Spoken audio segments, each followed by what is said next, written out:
Hey guys, so once again we are here और अब हम बात करने वाले हैं टाइप्स ऑफ फ्रूट्स के। अब देखो क्या है कि यहाँ पे एक सॉलिड कंफ्यूजन भी हो सकता है and sometimes people don't understand what we are talking about fruits on the basis of what. Fruits को आप अलग अलग टाइप्स में बांट सकते हो on the basis of a lot of things. अब डिस्कशन शुरू करने के पहले समथिंग, क्या आपको टाइप्स ऑफ फ्रूट जानना है? नहीं, आपको बस मैंगो और कोकोनट के बारे में जानना था according to NTA and NEET, जो आप ऑलरेडी पढ़ चुके हो लास्ट लेक्चर में। तो हम इस लेक्चर को कर ही क्यों रहे हैं? इसलिए क्योंकि जब आप 6 प्लांट फैमिलीज पढ़ोगे तो उन फैमिलीज के हर एक फैमिली का जो फ्रूट टाइप है वो आपको पता होना चाहिए। अब अगर फ्रूट टाइप पता नहीं हुआ, अगर फ्रूट टाइप्स ही नहीं पता, तो जो टर्म्स यूज होंगे ना वहाँ वो समझ में नहीं आएंगे, वो पंगा आ जाएगा। तो इसलिए बेहतर है कि आप कुछ बेसिक फ्रूट टाइप्स पता रखो अपने पास। एक और चीज़ है, देखो, when will discuss this PPT then will talk about follicle capsule. We are never ever going to ask you कि बताओ भाई सिलिक्वा क्या है, सिलिक्युला क्या है, कैप्सूल क्या है। No, will only tell you कि भाई देखो, जो ग्रेन्स हैं वो कैरियोप्सिस होते हैं। We can use terms like dehiscent, indehiscent.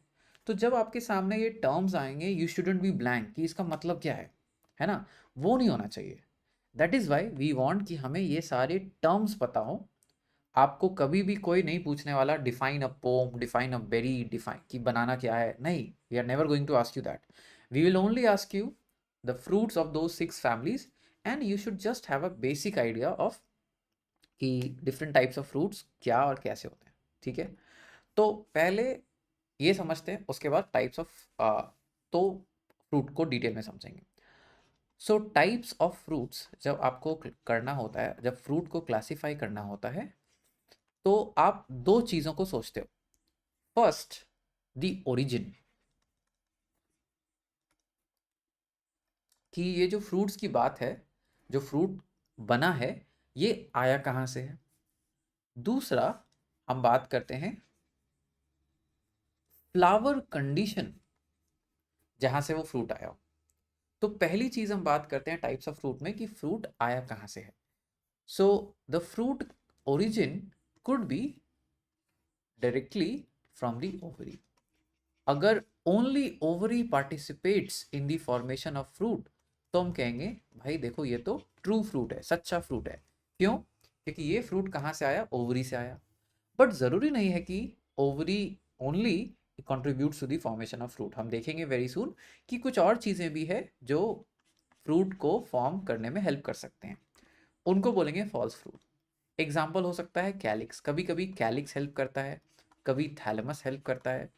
तो when those things help in formation of fruit besides ovary, तब बोल देंगे they are false fruits।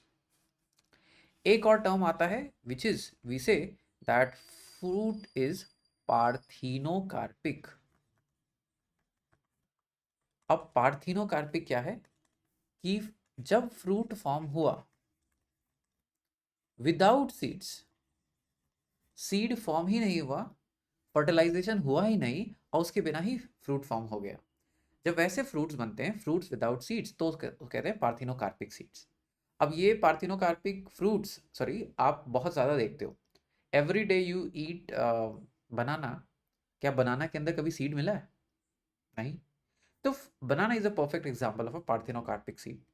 False, sorry, parthenocarpic fruit. False fruit का एग्जाम्पल बेस्ट इज एप्पल। जो apple का जो part आप खा रहे हो it's actually thalamus, it's not ovary. ठीक है, तो ये एक तरीका हुआ फ्रूट्स को बांटने का कि जो फ्रूट का है वो ओरिजिन कहाँ से है, सिर्फ ओवरी है या कोई other parts of the flower involve हो रहे हैं, या सीड फॉर्म ही नहीं हुआ, उसके बिना ही फ्रूट फॉर्म हो गया। That is origin. फिर फ्रूट्स को हम बांटते हैं on the basis of flower condition, कि फ्लावर की क्या कंडीशन थी। ठीक है, if there is one ovary in one flower and this flower forms a fruit. ठीक है, अगर ये एक फ्लावर का एक ओवरी फ्रूट फॉर्म कर रहा है तो उसको बोलेंगे simple fruits. This fruit is simple fruit. अब एक चीज याद रखना, when I say one ovary one flower means ये ovary could be multi carpous, syncarpous condition. Multi carpellary है, बट सारे जो कार्पेल्स थे वो फ्यूज हो चुके हैं, अंदर लोक्यूल्स हैं, अंदर चेम्बर्स है। ठीक है, so when there is one ovary and one flower forming the fruit, it's a simple fruit. फिर हम बोलते हैं एग्रीगेट फ्रूट. एग्रीगेट मीन्स मिला हुआ.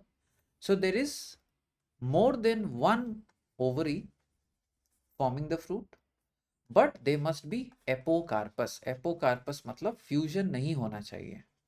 ठीक, that is called as an aggregate fruit. और तीसरा होता है मल्टीपल फ्रूट्स. मल्टीपल फ्रूट्स बोले तो एक फ्लावर नहीं, पूरा का पूरा इन्फ्लोरेसेंस जो है फ्रूट फॉर्मेशन में इन्वॉल्व हो गया, दैट इज मल्टीपल फ्रूट. ठीक है, तो आप फ्रूट को डिवाइड कर सकते हो ऑन द बेसिस ऑफ कि फ्रूट आया कहाँ से, ओवरी से, किसी और चीज से, या बिना सीड फॉर्मेशन के ही फ्रूट आ गया, और फ्लावर कंडीशन के हिसाब से. ठीक है, अब हमें यही पढ़ना है इन थोड़ा सा डिटेल. तो चलो शुरू करते हैं. So first of all we start with simple fruit का definition, and we understand already कि भाई सिंपल फ्रूट्स है क्या. They develop from a single ovary of a single flower. हो सकता है single ovary multiple carpellary condition भी हो, बट अगर मल्टीपल कार्पेलरी है तो सिनकार्पस होना चाहिए, एपोकार्पस नहीं. अब सिंपल फ्रूट को फर्दर बांटा कि simple fruits can be simple dry और सिंपल फ्लैशी. जो कोकोनट और मैंगो आपने पढ़ा था वो सिंपल फ्लैशी फ्रूट्स थे. अब सिंपल ड्राई फ्रूट का क्या मतलब है, pericarp is dry, pericarp dry होता है. अब पेरिकार्प ड्राई है, उसके बाद हम फर्दर ये तीन कैटेगरीज बांटते हैं, डिहाइसेंट, इनडिहाइसेंट, शाइजोकार्पिक.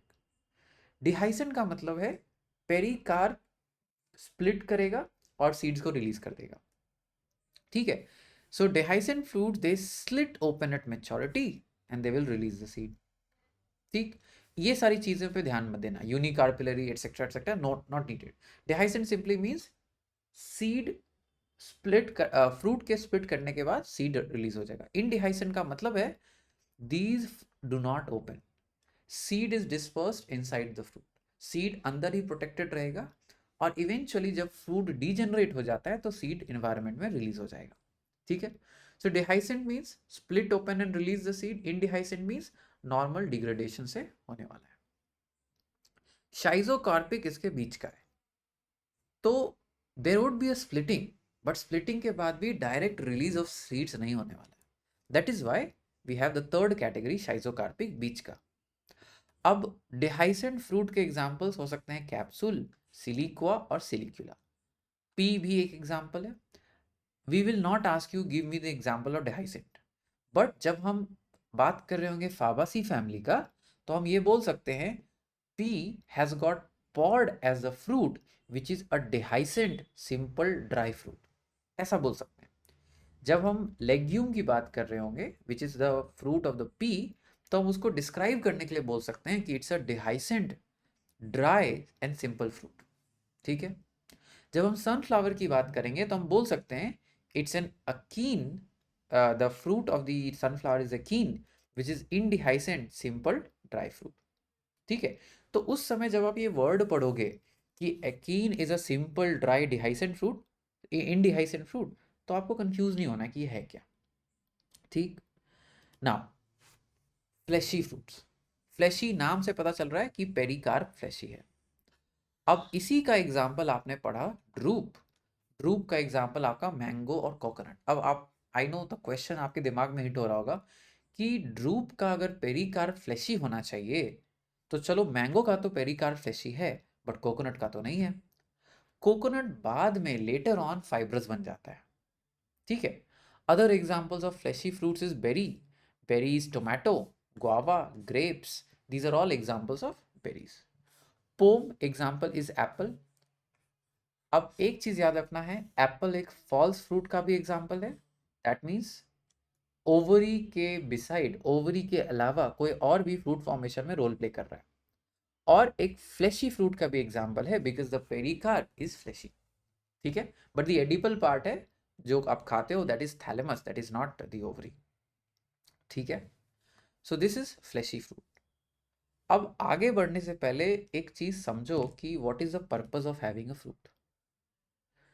सीड का पर्पस पता है, क्योंकि सीड के अंदर क्या होगा, एंडोस्पर्म, और एंडोस्पर्म क्या प्रोवाइड करेगा, न्यूट्रिशन. बट फ्रूट का क्या पर्पस है भाई, है ना, फ्रूट बना ही क्यों? फ्रूट का दो इंपॉर्टेंट पर्पस है। पहला, physical protection to the seed. देखो पेरिकार्प जैसा भी हो, ड्राई हो या फ्लैशी हो, टू सम एक्सटेंट तो सीड को प्रोटेक्ट कर रहा है। That is why we say that there is a function to the fruit which is the physical protection of the fruit. एक दूसरा फंक्शन भी है, to ensure dispersal of seeds. अब आप सोचो, इमेजिन करो कि एक मैंगो ट्री है। So there is one mango tree, let's take another screen.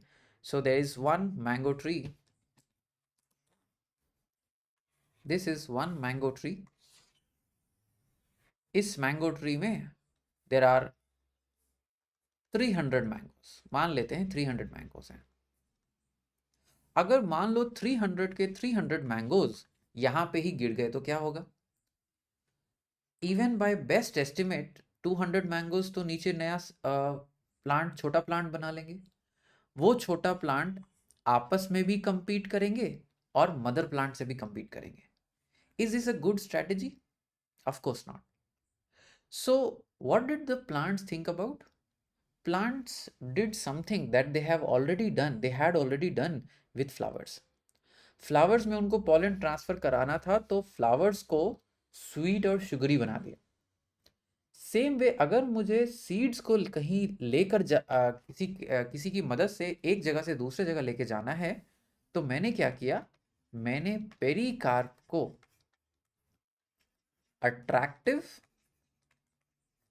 और ड्यूरेबल, दोनों में से कोई एक, अट्रैक्टिव और ड्यूरेबल बना दिया मेरे बायोटिक और एबायोटिक फैक्टर्स के लिए। इसको समझने की कोशिश करना। Attractive and durable. मैंगो का एग्जांपल, ये 300 मैंगो कभी नीचे नहीं गिरता। क्यों नहीं गिरता? इससे पहले, और गलती से गिर भी गया, तो इससे पहले कि वो सीड वहां मैच्योर होगा, आप या कोई और एनिमल, हो सकता है वो दूसरा एनिमल काऊ हो, आप उस फल को उठाते हो, you consume the fleshy pericarp because it is sweet and sugary, and then you throw the seed away because plant ने इन्वेस्ट करके पेरिकार्प को स्वीट और शुगरी बनाया। क्या उसने इंश्योर किया कि अब उसका सीड उसी प्लांट के नीचे नहीं होगा, बल्कि ओरिजिनल प्लांट से 100 या 200 मीटर दूर होगा? क्योंकि आप एज एन एनिमल आपने उसे खाया और फेंक दिया। तो पेरिकार्प सीड्स को और इन इसेंशियली फ्रूट को अट्रैक्टिव बनाते हैं एनिमल्स के लिए। एनिमल्स पेरिकार्प को कंज्यूम करते हैं और सीड को बाहर फेंक देते हैं। इससे सीड और मदर प्लांट के बीच में डिस्टेंस आ गया। सो कंपटीशन रिड्यूस हो जाता है। अब किसी किसी इन्वायरमेंट में अट्रैक्टिव बनाना काफी नहीं है, ड्यूरेबल बनाना होता है। Example coconut. देखो कोकोनट जनरली रिवर बैंक्स या ओशंस के पास होता है, यानी पानी के पास। वहां जरूरी है कि कोकोनट शुड स्विम, तो इसीलिए उसका पेरिकार्प फाइब्रस बन गया। फाइब्रस बनने की वजह से उसका वॉल्यूम बढ़ जाता है, बट डेंसिटी डिक्रीज हो जाती है। अब ये कोकोनट जो है रिवर वाटर के साथ या ओशन के साथ आराम से फ्लोट करता हुआ किसी नेक्स्ट बैंक या नेक्स्ट बीच पे जा सकता है। सो ये जो पेरिकार्प है जिसकी हमने बात की, ड्राई होने की, फ्लैशी होने की, this is all got an evolutionary logic. ऐसा नहीं कि बस हम पढ़ने के लिए पढ़ रहे हैं, इसका कोई ना कोई मतलब है। ठीक है।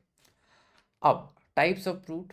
टाइप्स ऑफ फ्रूट का सेकेंड पार्ट है हमारा, अभी तक हम पढ़ रहे थे सिंपल्स, अब नेक्स्ट है हमारा एग्रीगेट। एग्रीगेट बोले तो it's one flower, polycarpous ovary, multi carpellary condition is there, but apocarpous, यानी एक दूसरे से फ्यूज नहीं होंगे। सो अब आप देख रहे हो स्ट्रॉबेरी। स्ट्रॉबेरी में जो हर एक ये सेंट्रल पार्ट आप देख रहे हो, दिस इज बेसिकली वन फ्रूटलेट, एक छोटा सा फ्रूट। ठीक है। सो एपोकार्पस कंडीशन जब होगा तब हमें जाके एग्रीगेट फ्रूट मिलता है। हर एक जो फ्री कार्पेल है, each carpel develops into a fruitlet. हर एक कार्पेल एक फ्रूटलेट बनाता है। इसका एग्जाम्पल क्या हो जाएगा? स्ट्रॉबेरी जो आपके सामने है। रोज भी एग्जाम्पल है, हालांकि आपको स्ट्रॉबेरी तो बिल्कुल याद रखना है। अब जब आप स्ट्रॉबेरी खाते हो, then you see these yellow yellow dots pointed right here. These yellow dots are actually the achenes. वो येलो डॉट जो आपको दिख रहा है वही एकीन है। जो बल्क पार्ट जो आप खाते हो that is nothing but the receptacle, आपको दिख रहा है, that is the receptacle. Receptacle is this thalamus, swollen thalamus, उसी को आप खा रहे हो। ठीक है, so strawberry is an example of an aggregate fruit. अब बात करते हैं मल्टीपल फ्रूट की। मल्टीपल फ्रूट में क्या होता है, पूरा का पूरा इन्फ्लोरेसेंस फ्रूट में कन्वर्ट हो जाता है। So pineapple, jackfruit, ficus, these are examples of multiple fruits. अब मल्टीपल फ्रूट का जो पाइनएप्पल है, यहाँ भी जो आप खा रहे हो, it is basically calyx and thalamus, so this is also an example of false fruit. ठीक है, so once again each of this rectangular sorry part जो आप देख रहे हो वो एक फ्रूटलेट है। ठीक है, उसका जो सेंट्रल पार्ट है that is the fleshy peduncle. Peduncle क्या होता है, इन्फ्लोरेसेंस का जो आपको याद होगा स्टॉक है दैट इज पेडंकल। ठीक है, और उसके अंदर छोटा सा जो आपके टिप पर आपको दिख रहा होता है that is calyx. Calyx is nothing but यहाँ पे ब्रैक्ट लिखा हुआ, इट्स सेम थिंग, कैलिक्स और bract, it's a protective thing that protects it. ठीक है, so once again multiple flowers within the same inflorescence fruit को form कर रहे हैं। ठीक है, so that is the difference between simple, aggregate and multiple fruits. I hope this is clear. This finishes our topic here in for types of fruit. Even though some parts of this is outside NCERT, ensure कि आपको ये समझ में आ चुका हो. In the next class, we start with semi-technical description, and using 2 classes, we will finish it. Take care.